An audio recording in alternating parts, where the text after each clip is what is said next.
समनवा तोर पोखरिया हाँ तो का भाई बड़ी अच्छी लागत है भौजी।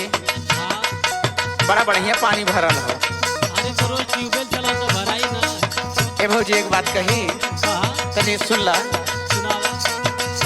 हे पोखरिया बिचवा, हे पोखरिया बिचवा, भौजी हम के नहाई दा पोखरिया बिचवा।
का भौजी का करबा नहा के हो।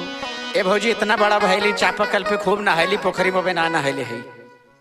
अरे तो जानत हवा जितना लोग आयल सब डूब गए। तनी सुन भौजी सुनावा। बड़ा दिन से तरसेला नहाई के भौजी मनवा, ओ हाथ जोड़ी भौजी करई दया सननवा।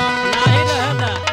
बड़ा दिन से तरसेला नहाई के भौजी मनवा, ओ हाथ जोड़ी भौजी करई दया सननवा। पता लगी कितना गहरी बा, अरे जा जाई नीचवा भौजी हम के नहाई दा पोखरी बिचवा।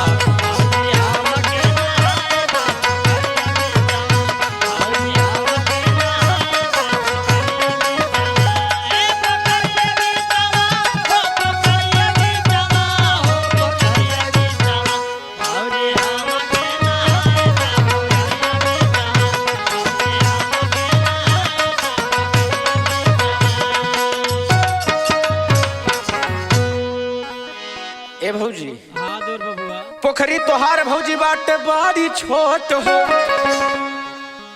यह में नहाई के भौजी खूब लोटे पोट हो। अरे भुला जा बड़ी गहीर बा।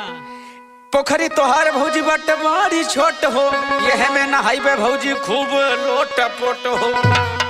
मधुकर देवरवा अरे ना पिले बितवा भौजी हम के नहाई दा